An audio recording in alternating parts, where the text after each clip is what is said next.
That man too dey talk, he too dey talk. Say Maiyegun diary, he dey hot like pepper. But every day, then they take money in bulk. Poor man pikin dey the street dey hawk.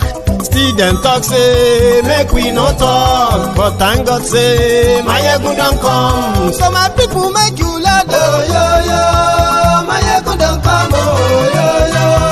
My people make you shout, oh yo yo. Maiyegun don come, oh yo yo. Maiyegun don come, man of the masses.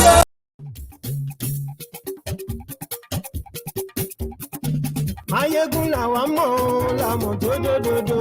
Maiyegun diary, Maiyegun number one. Maiyegun la wa mo. Good morning, good afternoon, good evening to you from wherever you are watching from. This is Maiyegun Live. Maiyegun diary, Maiyegun number one. Lórí Facebook, lórí YouTube. Maiyegun diary.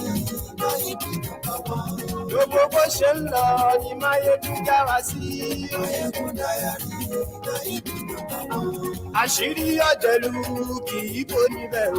Maiyegun diary, Maiyegun number one. Lẹ́wà fún lẹ́wà fún ilé ìbí wa. Kàgbéga, kàgbéga, kàgbéga fàyè rẹ̀. Ìgbàgbọ́ wà níbẹ̀.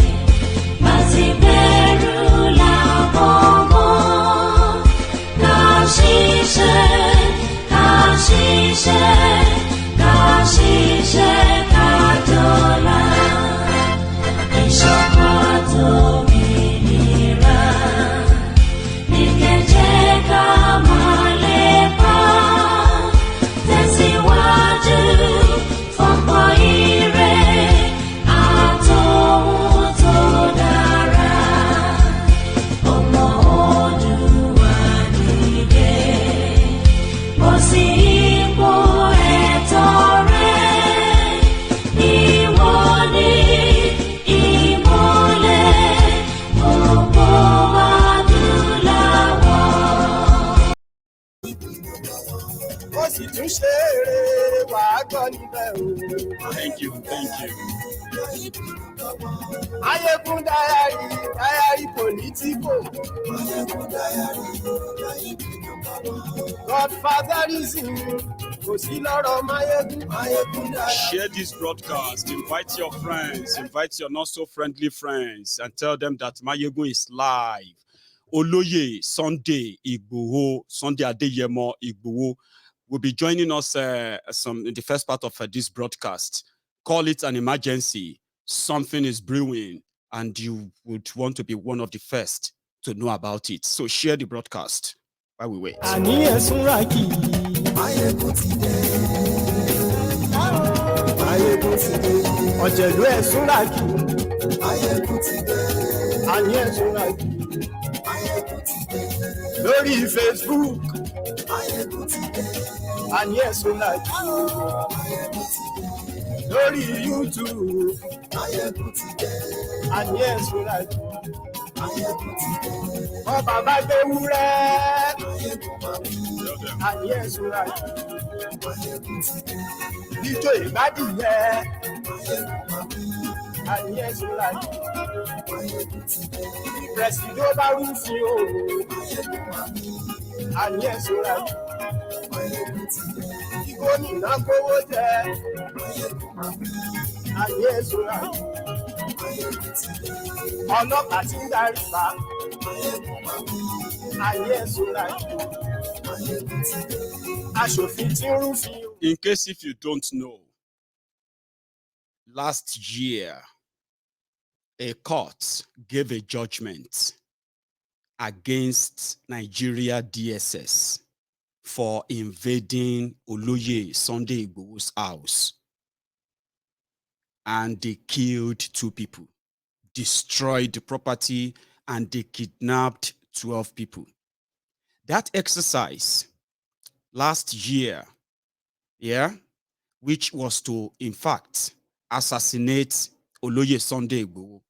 So sometimes in September, last year, 2021, a competent court of law in Nigeria gave a judgment in favor of Oloye Sunday Igboho in Ibadan.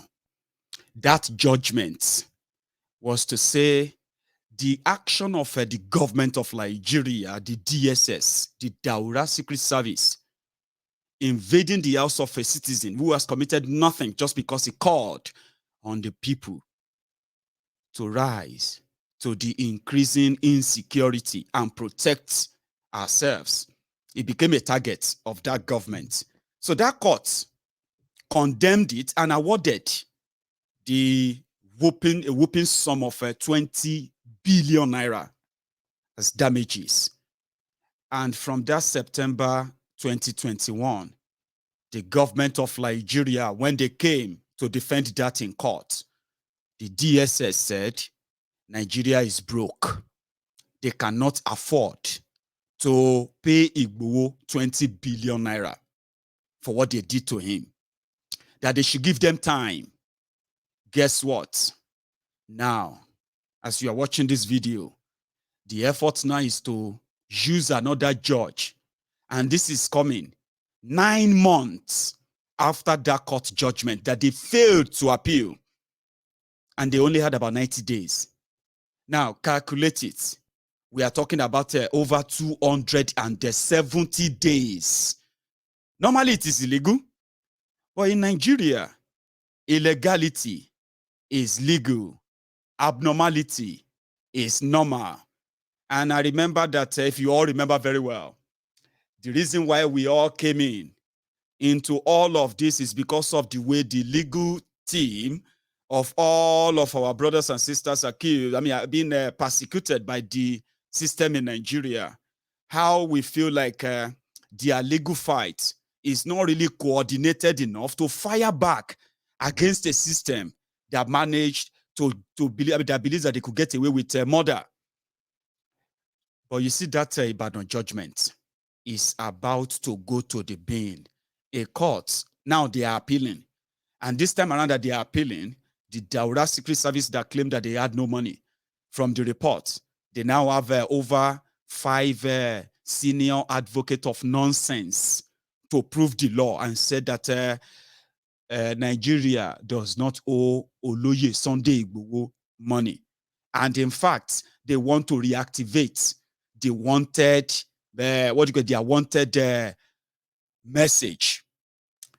The court said Igboho has committed no crime and Nigeria violated its fundamental human rights, and therefore they should withdraw the wanted that they tagged to his name. That court said that and awarded 20 billion naira in damages. They said they had no money. Now they are not saying they wanted Igboho anymore. They wanted Igboho anymore. But guess what? Kolu is desperate now. Igboho continued to say Yoruba nation or nothing. Like I told you, they might make you feel like it is the Fulanis that want Igboho dead. Yes, the Fulanis might want Igboho dead, but they have no capacity. They have no wherewithal. They have no know-how to get to Igboho if those who are supposed to protect us in Yoruba land, the politicians and the desperate power mongers among us, who are ready to continue to sacrifice us for their own benefits, if they didn't allow those who wanted to suck him and kill him, if they didn't want him dead, they would not open the door for them to come and kill Igboho. Now, their desperation has now increased by 10 because as it is now, they expected that every Yoruba man and woman on earth should support the shaky Kolu Tifnumbu. So they are about to reactivate the same thing they tried in June 2021 when they attempted to kill him and they failed. However, there's also a price tag to this. On Maiyegun's diary Politico, we call it an intervention to say, how can we be of help? I received a call from Oloye Sunday Igboho today. As that is private, Oloye Sunday Igboho himself, all right, would like to join us. So I'm going to put a call through now. A quick one before we get down to full business tonight. And this part is going to be mostly in Yoruba now because of the targeted audience, I would say. Oloye. In general. Igboho Osha. In general. Owó baba dami. In general. Aṣíwájú ọ̀dọ́ ilẹ̀ Yorùbá. Ẹ káàbọ̀ o. Oníbàjẹ́, ó ga bàbá mi, ẹ kú ètò. Àwa nìyẹn. Àwọn èèyàn wa bẹ́ẹ̀ ni àwọn èèyàn wa ń gbọ́ yín láti lé báyìí. Bóyá kí n kọ́kọ́ jẹ́ kẹ́ kí wọn náà kó tó di pé a máa sáré ṣe ní ṣáṣáṣáṣá because ọ̀nà wa ṣì jìn lálẹ́ yìí. Olóyè ẹ bá ń kí àwọn èèyàn tó ń gbọ́ yín láti lé. Mo kí ẹ̀yin bàbá mi, ẹ̀yin mọ̀mọ́ mi. Mo kí ọmọdé, mo kí ọgbà. Ọlọ́run ní jẹ́ kí ìsìn bàjẹ́ o. Ọlọ́run bá tọ́ láyé tọ́lọ́run kò ní jẹ́ kí ẹ parí láéláé. Ẹ ṣe kú àdótì mi o. Ẹni jábọ̀ ẹ kú àdótì gbogbo ilẹ̀ Yorùbá. Ọlọ́run ní parí láéláé. Ẹ ṣe gan o, ẹ ṣe o. Ẹ mọ́ bínú pé ó pẹ́ kí n tó dúpẹ́ lọ́wọ́ yín. Ṣé mọ̀ ǹgbà míì general náà fà ó lè ní program làwọn máa pè mí kí n dúpẹ́ lọ́wọ́ yẹn. Màá lókè màá ti standby ìdẹ̀ tó ní gbọ̀n kankan mọ́. So ẹ ṣe mo dúpẹ́ ẹ̀yin bàbá mi, ẹ̀yin mọ̀mọ́ mi o. Ẹ ṣe gan, ẹ ṣe thank you so much. Olóyè inú wa dùn láti ẹ̀ ti kọ́kọ́ gbọ́ ohùn yín. Nǹkan tó fà á jù ní pé lára oríṣiríṣi àwọn èèyàn tí ọ̀rọ̀ yín tó mú lára gan tó dẹ̀ dùn lọ́kàn gan wípé tó bá ń sọ̀rọ̀ nípa àwọn èèyàn tó jẹ́ pé bí Nàìjíríà ṣe bàjẹ́ tó yẹn ó yẹ yín sìn Ọlọ́run sì gbà fún ẹ̀yin náà Ọlọ́run sì gbà fáwọn kan níwọ̀nba débi pé ẹ lè kọjú mọ́ ọ̀rọ̀ ayé yín àtẹ̀bí yín kẹ́ má wulẹ̀ fa ògbélé mọ́ra di pé nǹkan tó wá ṣẹlẹ̀. So ìdí nìyẹn tó jẹ́ pé lórí Maiyegun's Diary Politico tẹ́yin náà dẹ̀ mọ̀ tá gba àṣẹ lẹ́nu yín a ti fẹ́ dá sí tipẹ́ Ọlọ́run dẹ̀ gbà fún wa pé àríbi dá sí dé àwọn ibì kan ní tí ẹ̀yin náà acknowledge ṣùgbọ́n nígbà tí èmi àti yín sọ̀rọ̀ gbẹ̀yìn olóyè tẹ́ bá rántí kó tẹ́ sọ fún mi ní pé a dúpẹ́ pé mo ti kúrò ní ibi tí wọ́n fi mí sí ní Benin bọ́ kò tí ì tán Maiyegun ó kù ní ìbọn ró. Ìbọn ró bẹ́ẹ̀ ni àfìgbà tí mo ní gbogbo tó fún ẹ kẹ mọ́ jẹ́ ká nánà kúnà ẹ jẹ́ ká kó pamọ́ o. ẹ sọ bẹ́ẹ̀ a dẹ̀ dúpẹ́ pé bó tiẹ̀ jẹ́ pé a ti ná owó wa débì kan owó wa fùnà dáwọn ibì kan olóyè. bí ti ẹ̀ ná fún yẹn náà dáa n ta fẹ́ kó yẹ lọ́nà bí tó yẹ kó bá lọ náà ló bá lọ a dúpẹ́ fọlọ́n parí nígbà tẹ́ fẹ́ náà. a dúpẹ́ ọpẹ́ ní fọlọ́n ká dẹ̀ dúpẹ́ láwọn tó náwó tó náírà kókó gangan nìyẹn. àwọn náà ló ń gbọ́ yín báyìí olóyè ṣùgbọ́n èyí tí a wá gbọ́ ni pé ókù tí bọ́n ń ro tí wọ́n sọ ó wá dàbí pé èèyàn wa ti tún ó ti di àtúngún ọbẹ̀ wa ti di àtúnṣe báyìí ṣùgbọ́n a gbọ́ wípé wọ́n ti gbé àpíìlì wọn dìde náà tẹ́yìn bá fẹ́ bá mi fẹnu kun lálẹ́ ìbáyìí sí fáwọn tó jọ ń gbọ́ wa ó yẹ yín báyìí sìn wọ́n ní yìnyín kẹ́ni lè ṣe mí ẹ ti kí wa ẹ ti yìn wa kí lè fẹ́ ká ṣe báyìí à tẹ̀síwájú. Nǹkan tí mo fẹ́ kẹ́ sílẹ̀ ni pé àfikọ̀ tó kéèsì Nàìjíríà yẹn wọ́n ti gbé dìde padà lọ́ọ̀yà àtọ́dẹ̀ ń bá mi ṣe kéèsì yẹn lọ́ọ̀yà Yomi Ali 25 million náà bíìlì mi gbà yẹn mo fọ́n 10 million cash so ó wọ́n kó 15 million wọ́n fi bá mi onígẹ̀ èmi kódà alẹ́ àná náà sẹ́ni mẹ́sẹ̀sì mi pé kéèsì yẹn tún wà ní èní so ìyẹn ni mo ti pè lẹ́ẹ̀kan yẹn pé pàjáwìrì tó bá dé bàbá èmi mọ̀ wípé àtòtìlótò tẹ ìfọ̀rọ̀ yín jẹ́ ẹ máa ń tijú láti gba nǹkan ní ẹgbẹ́ kan mo kàn ń sọ lè fáwọn èèyàn ni o because mo rántí pé nígbà tí a ná owó ọwọ́ wa kù òye tó kù lọ́wọ́ mi báyìí ìyẹn tí a tó jẹ́ bíi 5.5 million naira bá ṣe ń sọ̀rọ̀ yìí ó wá láwọn nǹkan kan táwọn èèyàn wá ti attach owó yẹn náà mọ́ mo ń sọ yìí pé ó di ìgbà tí olóyè bá ṣe kí ni o tó bá make first request ká tó lè ná kọ́bọ̀ nínú ẹ̀ èmi ò tiẹ̀ mọ̀ pé nǹkan tó tó yìí ni ẹ wá wo nǹkan bàbá ẹ̀yin fúnra yín lẹ ti ń gbé láti jọjọ yìí this is the first time tẹ máa bá mi fi ohùn sí lójú ayé báyìí ń sìn àwọn èèyàn dẹ̀ ń gbọ́ yín bàbá èmi máa fi ń lẹ̀kẹ́ máa lọ ṣùgbọ́n kẹ́ tó lọ kí ni mẹ́sẹ̀jì tẹ fẹ́ fún àwọn èèyàn mi at least wọ́n ń gbọ́ yín báyìí. mẹ́sẹ̀jì mo fẹ́ fún àwọn Yorùbá pátápátá ni pé mo bẹ gbọ́ ọmọ Yorùbá àsìkò yìí sàsìkò ọ̀rọ̀ bọ́ mo rọ̀ yín mo tù yín ẹ jẹ́ ká ṣera wa lọ́kàn ká ṣera wa lóṣooṣù ọwọ́ ká mọ́ bara wa jẹ́ ká mọ́ pẹ̀gàn ara wa kọ́lọ́mbà tó láyé tọ́lọ́run kó gbé wa délẹ̀ lérí torí pé ẹ jẹ́ ká fókọ̀sì ibi tá à ń lọ yẹn ká gbàgbé àwọn ẹlẹ́gàn kìnní kan ṣe gbá gbogbo nǹkan tí ń bẹ láyé tọ́lọ́run ni èmi nígbàgbọ́ pé tá a bá múra sí nǹkan tá à jẹ́ kó rẹ̀ wá tá à jẹ́ kó sú wa a máa débi tá à ń lọ so ìmọ̀ràn mi sí gbogbo ọmọ Yorùbá nìyẹn. tó olóyè mo mọ̀ pé wọ́n fún wa ní gbèdéke ọjọ́ méjì péré àwọn ò sọ pé a máa kó 15 million lẹ̀ o lẹ́sẹ̀kẹsẹ̀ bọ́ bẹ́ẹ̀ tá a bá ní a máa kó lẹ̀ o cash ṣe ń gbọ́ ṣùgbọ́n gbélé gbọ́ ẹ ṣé olóyè. All right. Okay. Can you nice day. Thank you. So, mo ti sọ fún olóyè fúnra wọn wípé kò ní make any kind of statement tó máa ní ṣe pé wọ́n máa fẹ́ kó hotel anywhere. Mo kàn fẹ́ kọ́ bá wa kọ́kọ́ ṣe háì sí wa ni. Ní ìgbà tí gbogbo ẹ̀ bá wá tí egbe bá regbé tí gbé bá regbè tán àsìkò ọ̀rọ̀ ṣì ń bọ̀ kò yé báyìí sìn ẹ jẹ́ kí n ní bírèkì ìṣẹ́jú kan kí a tó bẹ̀rẹ̀ ní pẹrẹwu kí n wá tó lọ yẹn o ṣe rántí pé a ní owó wa tá à ń raise àbí àti ẹ̀ tí mi ti target wa ọ̀hún anyway but gbogbo nǹkan tá a bá máa wá ṣe lálẹ́ yìí èmi máa ṣí lákọ̀ọ́kọ́ mo fẹ́ kí gbogbo ẹ̀yin tí ẹ jẹ́ ti èèyàn Maiyegun tẹ̀ ń wò mí live báyìí mo tẹ́ dẹ̀ mọ̀ yí pé ó tún ti délẹ̀ báyìí o kìdẹ́ dé bá ní ká yẹrí gbọ̀ngbọ̀n ló ń kan lọ́rọ̀ eléyìí tiwa eléyìí ara wa eléyìí èèyàn wa ẹ wá tọwọ́ bàpò báyìí gbogbo ibi tí ẹ bá fi debit card yín sí credit card and all of that àsìkò yẹn tún ti tó báyìí sí o tí a fẹ́ send message wípé Igboho is not alone but tí mo bá padà dé a continue ó yá ẹ lọ mú káàdì sí tòsí Maiyegun bọ̀.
Thank you very much for that. So the brief,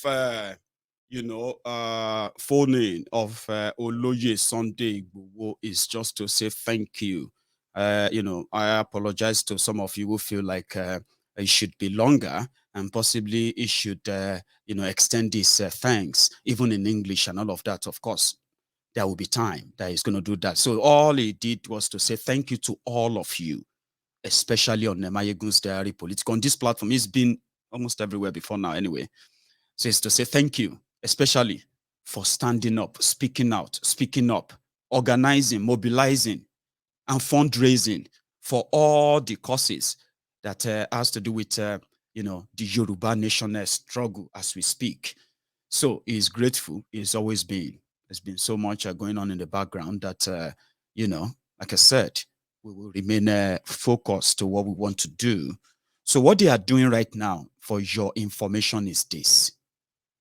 Igboho's case.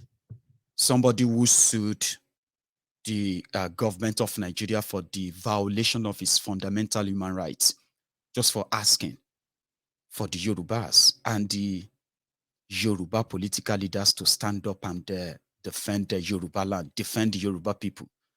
This was way back last year. Do you know how many people that have become victims of these Fulani terrorists in Yoruba land? And it's going to get worse. He's always concerned, always worried. But you know what? Even from his own comfort zone, yeah, he couldn't feel comfortable watching other people killed by the terrorists until they came for him. And that's more reason why on Maiyegun's diary Politico, we decided to set up a fund. We call it a legal aid fund. So as I speak to you right now, it became so bad. Like he mentioned earlier himself, his own case in Nigeria where he won them, the government of Nigeria, and it was supposed to be, given 20 billion naira.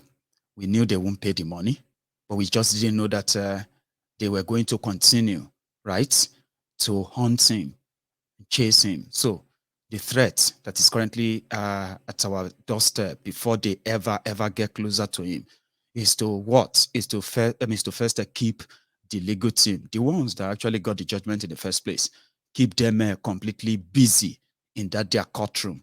They want to reactivate their wanted tag on Igboho, and it's up to us now. So what I'm going to do is tonight, I'm going to open my line. I want to hear from others because this is it. We have started. We currently have, okay, I think I should give you an update on that as well. We currently have, the reason when we started there, when we set up a fund for this, we had the intention of keeping the fund going for as long as it's going to take us, for as long as the lawyers and every one of them will be ready to defend them against those who are hunting them. And then we can also, because as long as they are free, yeah, we will be able to, in fact, channel our own energy to something else. Chasing Igboho out of Yoruba land has helped the spread of their political, their political agenda, power mongering, and the rest of that in Yoruba land. So to keep that going, we set up a fund. Somehow, those who heard about our fund, they thought it was fund that was put together and then as a lump sum, and then they just pay it to somebody. But I'm glad that we have somehow bridged that gap today. However, we have managed for 4 months to raise over 22 million naira. And we have also managed to also fund, support legally, welfare, so many other things that we have been able to support for Igboho and for the people around Igboho.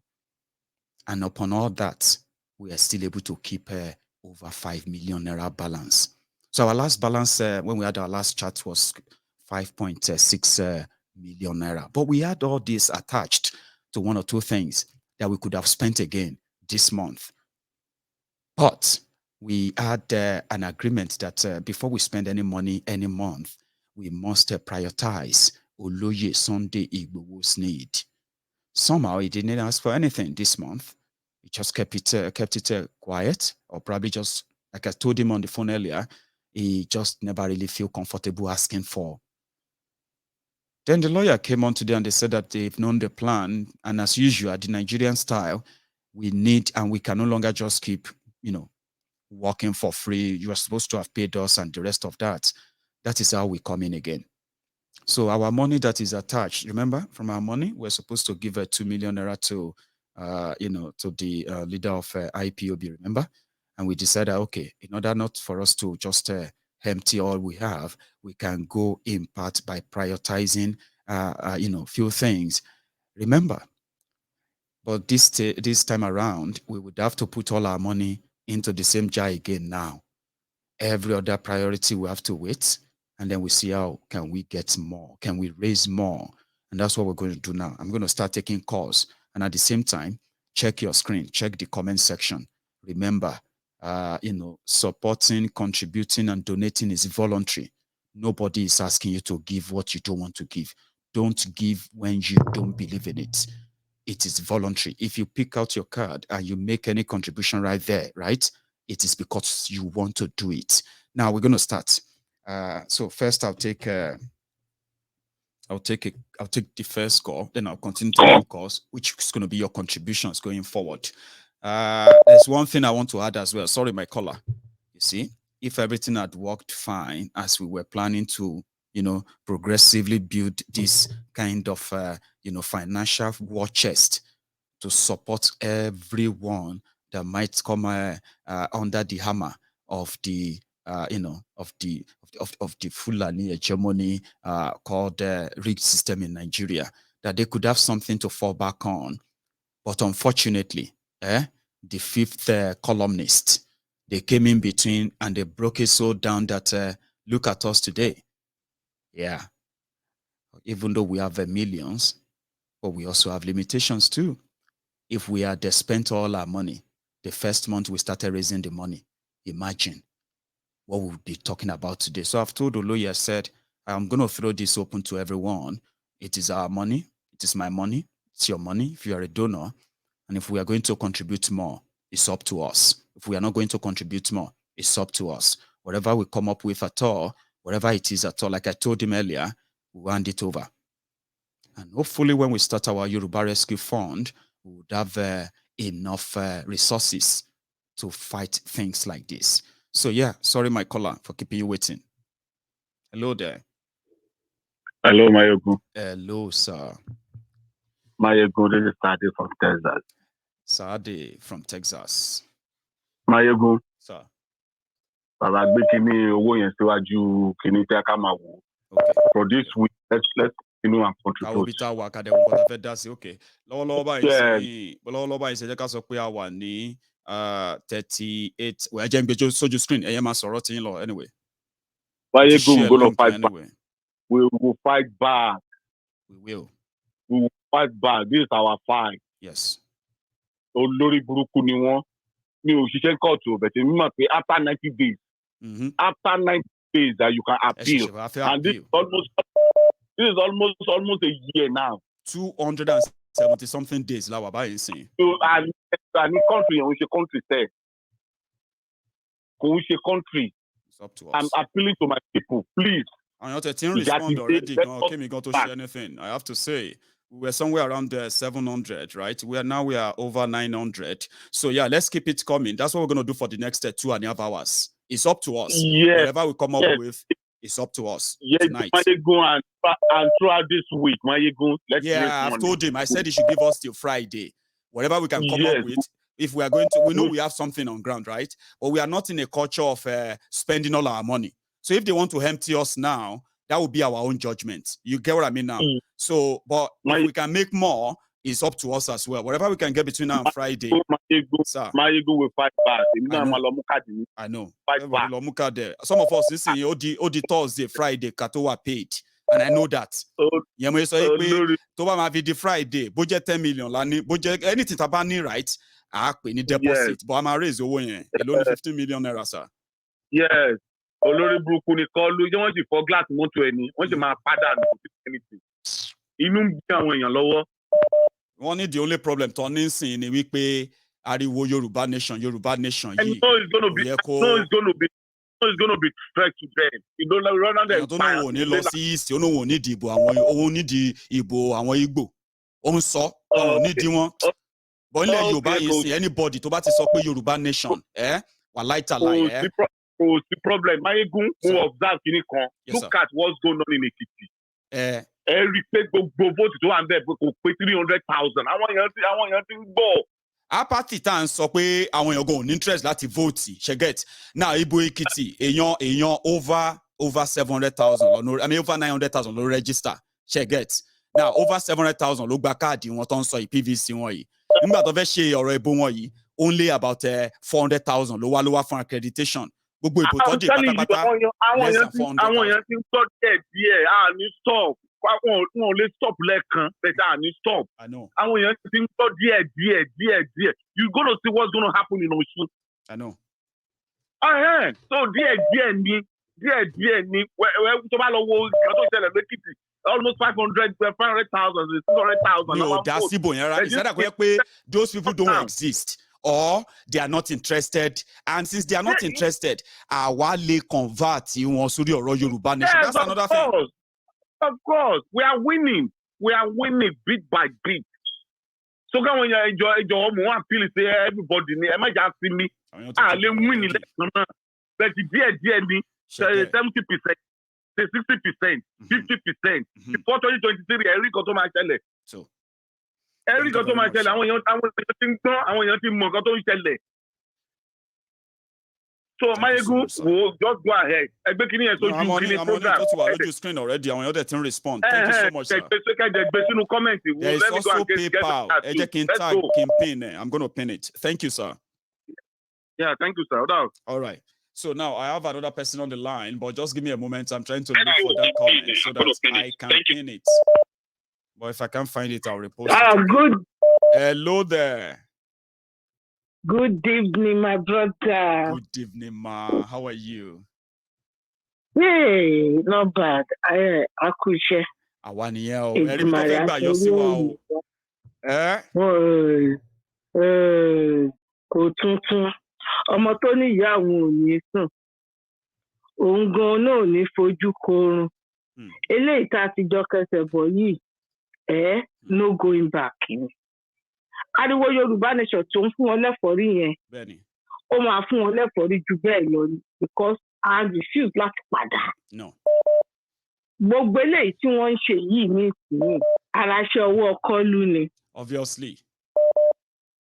Igboho yẹn ó yẹ kẹ́ dá padà ó yẹ kẹ́ wá bá ṣe máa lock ẹ padà up o because if gbogbo nǹkan tá à ń gbọ́ káàkiri yìí tó bá lọ weaponize ẹ̀ tó bá lọ wá ó máa fún wa ní bàbá ẹ̀dẹ́kì ńlẹ̀ Yorùbá o they have already started ma. Ṣáà ò dẹ̀ ní fún wọn ṣe lágbára Ọlọ́run mo ṣe lákọ̀ọ́kọ́ yẹn wọ́n máa ṣì náà ní continuously. Eléyìí o nítorí ìyà yìí ti tó gẹ́ olóṣì gbogbo wọn àwọn náà ló wà nídìí gbogbo tó ń ṣẹlẹ̀ yìí agídí kọ́ lélẹ̀ àní àṣemọ́ ẹ dákun mo ti rí ẹ ti bá pin ní kíní líǹkì yẹn jọ ẹ jẹ́ ká continue láti máa raise owó yìí ẹ jọ. Thank you so much. God bless you. So, Oloye no sorry about that, which is great. Here we go. Hello. Hello. Maiyegun Baba. Thank you, Jesus. Get through. Oluwaseun Adedoyin from Dallas, Texas. Now, yeah. Nǹkan tó ṣẹlẹ̀ báyìí, ṣe understand? Èmi náà ní wọ́n fọwọ́ tèmi náà sì ti bá jáde sí. Now, nǹkan tó ṣẹlẹ̀ báyìí ni pé Tinubu gẹ́gẹ́ ló wà ní kéèsì yìí. Ṣé rí nǹkan táwọn èèyàn ò understand pẹ̀lú ọ̀rọ̀ country yẹn ni pé ṣé láwọn tá ń bájà yẹn àwọn kan problem wà o. Because those people they lack concept, they lack what do I even call? They don't even have brain for all these things. Àwọn èèyàn wa ló máa ń pattern gbogbo kìíní jáde. Ọlùfún rẹ̀ dẹ̀ ti rí ṣe báyìí àwọn ọ̀nà máa. Now, Kọ́lú gangan dẹ̀ ti rí wípé the way this thing is going, he's so desperate, he can do and undo just to become his, imaginary president. Are you getting my point? Now, the thing is that, let's be, ẹgbàgbé péjọ wà Nàìjíríà o, ìpè lọ wà Nàìjíríà o. Nigeria is a lawless country. The only challenge that we have as Yorùbá is because a fẹ́ follow law, a fẹ́ follow protocol, a fẹ́ ṣe láwọn people tá ń bá fà á. Wọn kò sí nǹkan tó ń jẹ́ náà lọ́dọ̀ wọn o. Even látìgbà tí Nàìjíríà ti ń exist. So yẹ̀yìn lọ́ọ̀tà ń lò presently gan this way club. Ó wà active ní Southern Park. Ẹ lọ sí North wọn ò bẹ́ẹ̀ lọ kankan kò sí wọn bá ṣe nǹkan wọn ṣe ni. Nǹkan tó ṣẹlẹ̀ báyìí ni pé there is no fear, there is no kini. They can see, they can see. And the only thing to shut down Oloye Sunday Igboho, they are scared. Even though they want to get Nigeria will power. You know the only solution. We are just running. Tó jẹ́ pé ṣẹ́rí lọ́tẹ̀ yìí wọn ò ní kí bẹ́ẹ̀ bá wọn mú mọ́ ṣe ń gbọ́n sìn bí pé ká wá sọ ká pé nǹkan ní aṣọ mú ọ̀kan kan rí nǹkan kan tó máa dì mú nílé ṣóye yín sìn nǹkan tó ń ṣerú nǹkan tó ṣe fún Mazi Nnamdi Kanu ó pẹ̀lú nǹkan tó ń pọ̀ fún bá ṣe ń sọ̀rọ̀ yìí bàwa náà bọ́ ṣe agbáṣe gbọ́nlé ọkọ la gbọ́nlé àlè eléyìí táwa ń sọ yìí náà lẹ́gbẹ̀ẹ́ kan nípò mú gbọ́ tí yín lọ ẹ má sọ̀rọ̀ lọ. Maiyegun Sherry, let me be okay. I don't know how to say it, but the thing is that Sherry, nothing coach now. If you don't fight back, allow me so. If not even by fighting back by yourself, physical everything. These people, their mind is made up. Their mind is sold to the devil. And that call me Igboho ṣe gangan as get any ọmọ Yorùbá tó bá ń gbọ́ program no ká bèrè yìí kí la sọ kí ni ẹ̀ṣẹ̀ tí Igboho ṣe gangan. Ìwọ ọmọ ni Igboho ló lé everybody lójú. Fúlàní tí ń fìyà jẹ Nàìjíríà tí wọ́n bí ní fìyà jẹ Nàìjíríà Yorùbá ti pẹ́. Ìgbòho is an eye opener. Ṣẹ́ni nígbà tá a bá gba Yorùbá nation látó máa understand iṣẹ́ tí Ìgbòho ṣe. You see all the pastors in Nigeria, kìnìkan gbogbo wọn lájọ ẹgbàgbé o. They just face their own business. Ìgbòho gangan, Ìgbòho bá ń pè ní jẹ́bù yẹn pé òògùn ló ń lò, Ìgbòho yẹn gangan ló ń la everybody lójú. It's an eye opener to everybody. Everybody one day Ìgbòho ló ń la everybody lójú. That's why they want him killed. That's why I should better get select. That is why they want him eliminated by all means. Ọlọ́run dẹ̀ jù wọ́n lọ. A máa dáwọ́ sí will fight it back. Thank you, Baba. Ṣe lọ́sẹ̀ yìí nìyẹn sì for now. Ó ti ní emergency ni. A máa dáwọ́ sí will fight it back. Thank you very much, Baba. So let me take another call. Mo ti ní ẹlòmíì lórí aago. Sorry, don't be too offended if you realize that many people calling are just speaking Yoruba. Maiyegun General. Yes, sir. Hello, Mbayan. Maiyegun General. Yes, sir. Àwọn tèmi òkè. Ẹ sáré fún mi ṣẹ́jú kan tẹ́ ẹ bá bínú o. Ẹ jọ̀ọ́ ẹ jẹ́ sáré yánu táìmù yín lò. Ṣé rí bí àwọn èèyàn wá ṣe ń fi owó sí kinní yìí lórí Give Send Go. Mo fẹ́ kẹ́ rí pé kẹ́ mọ̀ pé mo ti gba omidan Grace Ayọ̀ògùn. Mo ti rí ọwọ́ yín o lórí PayPal 200. Ẹ máa sọ̀rọ̀ yín lọ sà. Yeah, first off, ẹ jọ̀ọ́ ẹ bá mi pè kinní yẹn again. Ibi tí a ti máa donate gangan yẹn. Link yẹn tẹ́ bá ń wò mí lórí YouTube. Link yẹn mo ti pin ẹ sókè comment. Tẹ́ bá ń wò mí lórí Facebook. Ó wà blur lórí YouTube. YouTube nìkan ni máa ń wò yín lórí ẹ̀. Ṣe ni máa mú fóònù yín. Ẹ mọ̀ tẹ́ máa ṣe fóònù yín right. Ní ṣe lórí screen o lórí fóònù yín any device. Ẹ wá lọ sórí this same program. Ẹ wá lọ sí comment section. Ẹ má worry nípa gbogbo comment tó ń drop. Ẹ kọ wo nǹkan tí mo tag sókè. Ẹ máa rí ńbẹ̀. Okay. Now láàrin ẹ máa rí PayPal link. Ẹ máa rí Give Send Go link. Méjèèjì ẹni wọ́n tẹ́ bá tap ńbẹ̀. Ó máa open to that side and you can follow the steps sir. Mo gbọ́ yín sir. Okay, because èyí tó ní short code yẹn ni mo rí. Mo jẹ́ wọ́n pé èèyàn níwà easy. Ti UK nìkan ni o. Èèyàn níwà easy torí Yankee ni àwa wà. Ẹ̀yin ò sí ó yẹ kí n ti ṣàlàyé. That's true sir. Ṣẹ́rí that account details on your screen is for the UK residents only. If you are not living in the UK, you can't use it. Just make use of a PayPal or Give Send Go, which is in the comment section. So I get you, sir. Continue. All right, better. All right, àwọn tí ẹlẹ́rìí lélẹ́yìí. Yeah. So first off, thank you for a very good job that you've been doing. In fact, one thing I'm very pained in fact, I'm very, very happy, and I know I'm not the only one that is very happy right now, listening to Oloye Sunday Igboho's voice live and direct on your show. I mean, I know this is not a new thing, but it's a good plus for you and for us. Yes. Knowing that the struggle still continues, a luta continua, no matter what they say. Victoria Asata, we're going to get it. That's right. That is one thing that I know that many of us are always looking at. Our eyes is on the prize. and the prize is Odua Nation. That's right. Our eyes is on the prize, and the prize is Odua Nation. God has given us that nation not for any other reason, not for the Fulanis to come and encroach on our own land, but for us to enjoy everything that God has given unto us. Exactly. So, sorry, these people, they know what they are doing. They do. Sherry military might, you know, say I don't talk before. Now, military might they won't use. No matter what you want to talk, they don't put themselves inside military. People are Yoruba to one military on the power, on top guns, on Yoruba to one military. People Igbo top guns to one military on the power. You understand? Our I want to consider to make it easier for them.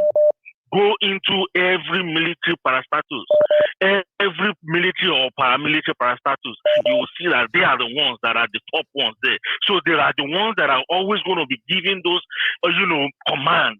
And when they say, "Hey, follow command, no look back," zombie, no be so all of them go on follow command. See, another thing, money, Kolu fail to realize it. Go. Yeah, because sorry, continue to validate the atrocities in Nigeria. That's right.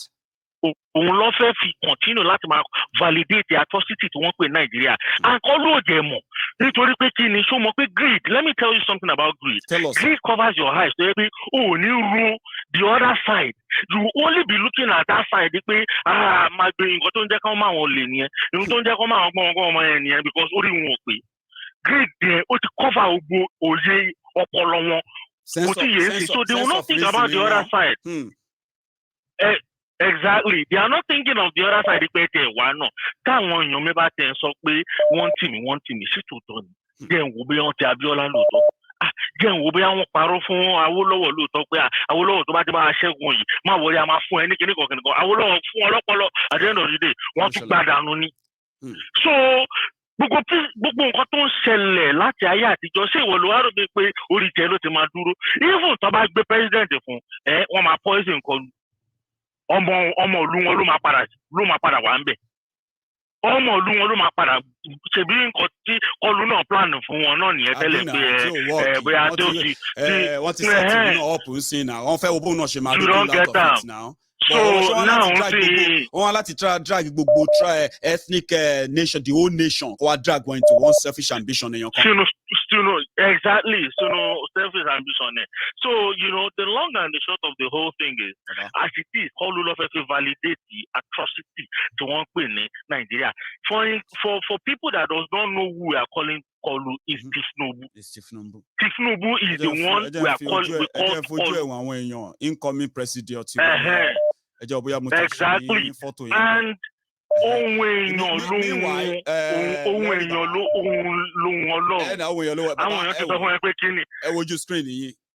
president vice. All things being equal. Screen yeah, I see him. I don't see him now. You're incoming. You can imagine. Nílùú tí àwa ń sọ pé àwa smart Yorùbá àná Ọlọ́run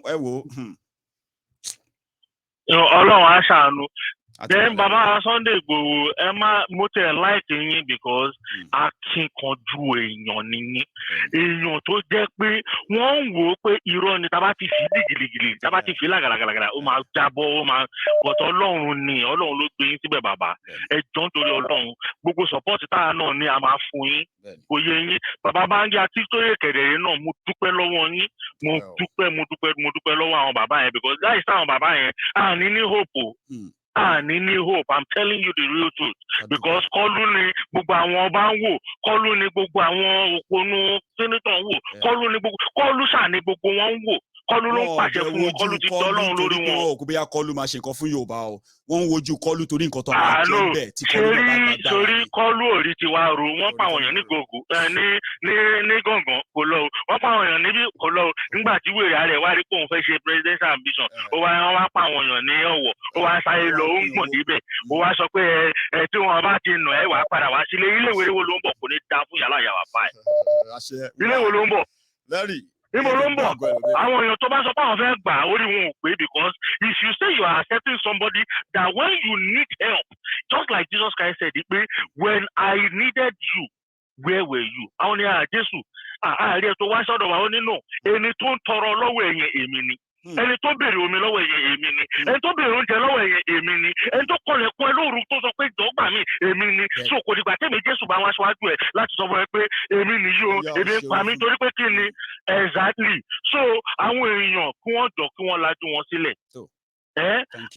kọ́ má sọ pé ọmọ Yorùbá ni ẹ kó padà no please then àwọn ọba náà tí wọ́n pé wọ́n sọ pé wọ́n lè sọ̀rọ̀ ní ẹjọ́ tó yọ lọ́hùn let there be a strict law that will govern us in our land by the time all these things come to pass lágbára Ọlọ́run we should not we should not just say àwọn ọba là ń jà ọ̀gbẹ́ni ọba tẹ̀ ń jà fún ó dàbí ọ̀rọ̀ EndSARS ni let me refresh our memory nígbà EndSARS tán ni àwọn ọlọ́pàá là ń jà fún ọlọ́pàá tẹ̀ ń jà fún at the end of the day mo sọ fún àwọn èèyàn pé ọlọ́pàá tẹ̀ ń sọ pé ń jà fún yín wọ́n bá fún ní $1 million salary wọ́n sì máa pa yín at the end of the day kí ló padà ń ṣẹlẹ̀ ń sìn tí ọlọ́pàá yẹn náà tẹ̀ sọ pé ń jà fún pé kí wọ́n dé ti salary wọn wọn kò ní wọ́n gbàgbé. Baba, next one there. Nice one. Yeah. So, Baba, thank you so much, Daddy. God bless you, and God bless your family. Amen. God bless Sunday Igboho. God bless Baba Bangaji. God bless Onitiri. In fact, God bless each and every one of us that are putting our effort and our resources together as we save this country. Larry, as we do the talk, our people have already raised over 1,200 pounds. We have almost like over 1,300 pounds. In this way, we are here talking. Baba, no worry, Yankee deposit time. We don't raise over 1 million already, as we did. Trust us, Yankee go hit time. I know us. I'm a baby. I know. Oh. We've raised over 1 million right now, Larry. Let me take another call. Baba. Make I take another one. All right, God bless you, Baba. God bless you. Thank you so much for picking my call. Thank you. Appreciate you. All right. Hey, I have another person on the line. A quick one. Let me give an update. A quick one. Sorry, my caller. Hang on. Oh dear. Hang on. I think I'm having issues there. See, hello. I see. Please, just 1 moment. 1 moment. Stay on the phone, please. Now, I want to say thank you to all of you, my friends, who have always, you have always been there. Okay. And on behalf of Oloye Sunday Igboho himself tonight, I have to say I am so grateful to you so far. See, on a Give Send Go, where we started at 7:49, now I think it was 7:40 or thereabout. We have raised 1,100 pounds already on a Give Send Go. On PayPal, as you are watching this video, I have received about 300 pounds. So which means I don't know the exact total right now, okay? I'm just giving you the raw figure. Now, it means that in the last 20 minutes, we have raised over 1,400 pounds. But let's use that, 1,400 pounds. And that's pretty much like over 1 million naira. Maybe we're actually going to raise 2 million, 3 million, 4 million. I don't know. You tell me. Hello there. Hello, Maiyegun. Hello, ma. Ẹ kú iṣẹ́ takuntakun o. Àwa nìyẹn. Ọlọ́run á túbọ̀ pè wá níre o. Àmín o. Nǹkan tí mo kàn fẹ́ sọ nípa olóyè ni pé ó yẹ káà náà ti mọ̀ pé àwọn ará bíi torí tó ti ń di pé ọ̀rọ̀ ìbò dé wọ́n máa fẹ́ padà láti sọ pé bóyá wọ́n fẹ́ hàn ti olóyè so that because wọ́n ti mọ̀ pé ibùkọ́ bí olóyè ò jáde ó láwọn ọmọ ogun so ó dẹ̀ máa direct wọn but ìyẹn náà ṣe fẹ́ hàn tiẹ̀ ìyẹn number 1 then number 2 ni pé níjọ́sí a sọ pé a fẹ́ lọ ká wá àwọn lọ́ọ̀yà international ká sue àwọn Nàìjíríà international àti ECOWAS èmi ò bá ní ká má dáwọ́ ẹ̀ dúró o after tá bá ti raise owó àwọn lọ́ọ̀yà yẹn bóyá ká ṣe continue because àmọ́ nǹkan tó ọ̀rọ̀ rescue fund wa ṣe máa wá wúlò fún wa later in fact irú àwọn owó báyìí gan ní sọ́sítà ìgbà tá a bá ná tán gan just like àwọn owó mìíràn tá a máa ná tó pé a ti ná ká tó wá sọ pé lórí ọ̀rọ̀ ààbò àti ṣe báyìí o lórí ọ̀rọ̀ ẹ̀jẹ̀ bọ̀ mo wà pẹ̀lú yín mà ẹ continue.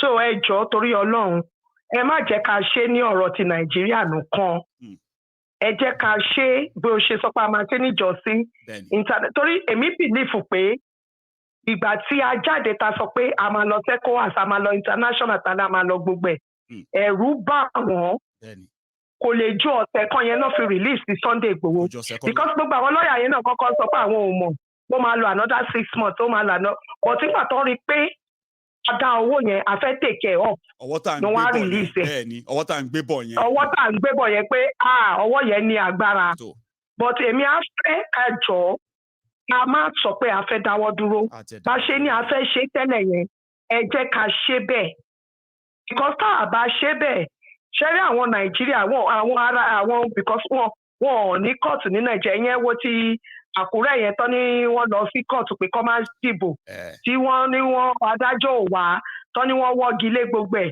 ẹ wo bó ṣe kó gbogbo àwọn sójà tó kó wọn wọ Àkúrẹ́ tó kó wọn wọ Oǹdó mọ́ gbogbo ẹ̀ so nǹkan tẹ́mi kàn máa sọ ni pé gbogbo kinní yẹn gan kò wà láti pé láti sọ pé bóyá wọ́n kó sójà wọ́n kó gbogbo ẹ̀ lọ sí ibẹ̀ yẹn but torí pé wọ́n ti mọ̀ pé bóyá wọ́n rò pé bóyá àwọn Yorùbá nation pé wọ́n máa disturb wọn nígbà ìbò òun ló jẹ́ kó ṣe bẹ́ẹ̀ yẹn gbogbo nǹkan tó dẹ̀ ń ṣẹlẹ̀ yẹn kò sí ìṣẹ́ nǹkan tó ń ta jù náà nìyẹn fíà ló ń ta bẹ́ẹ̀ ni Tinubu ló wà nídìí gbogbo ẹ̀ Tinubu ló wà nídìí gbogbo ẹ̀ but nǹkan kan wà tó yẹ pé mi kò fẹ́ sọ ṣe rí ọmọ ẹni tó jẹ́ pé ó ń lò gangan lẹ́kọ̀ọ́ yẹn àwọn tó ń lò yẹn tó bá yẹ pé bóyá a ní owó ni ká wá àwọn intelligent kìíní bóyá Israelite kìíní kọ́ wá kọ́ mọ́nítọ̀ wọn ṣẹ́gẹ́tì kan tí mo sọ láti Israel káàwá náà á yàwó èèyàn láti Israel máa mọ́nítọ̀ ẹ̀ tó bá sọ pé òun gbóná òun burú á tún wá mọ̀ pé yẹ àwọn Israelite tí wọn kì í ṣẹran rírọ̀ á mọ̀ pé wọn kì í ṣẹran rírọ̀ because á láti mọ́nítọ̀ MC Olúọmọ àtàwọn tó kù ẹ̀ á láti mọ́nítọ̀ wọn so ẹ jọ̀ọ́ gbogbo pé ọwọ́ ta fẹ́ gbé tẹ́lẹ̀tẹ́lẹ̀ pé a fẹ́ lọ sí international a fẹ́ lọ sí ECOWAS yẹn ẹ jọ̀ọ́ ẹ jẹ́ ká continue ẹ má jẹ́ ká dáwọ́ ẹ dúró. God bless you ma ẹ ṣeun ọlọ́wọ́ bá mi ẹ ṣe ma ẹ jẹ́ kí n gbé another call as well ẹ fún mi ní ìṣẹ́jú kan kíkọ sáré ṣe thank you for let me just say quick hello ma ẹ ti wọlé already o but ṣe mind ẹ fún mi ìṣẹ́jú kan ma. I get you tonight. God bless you. And you too ma. Ẹ kú ewu ọmọ Ọlọ́run á wò Ọlọ́run á dá sí Ọlọ́run á kà mọ́ wa o Leila in fact mo ní màá pè ẹ́ wàá fún mi ní private account ẹ then màá wá send owó Leila síbẹ̀ bàbá mi fún màmá ẹ̀. Okay ma. I really appreciate God in your life. Thank you ma. Iṣẹ́ ò jẹ́ kémi náà follow. Ẹ̀kan tí bá dé náà ni màá sáré wo èyí tó ti ṣe sẹ́yìn and I don't like èyí tó ti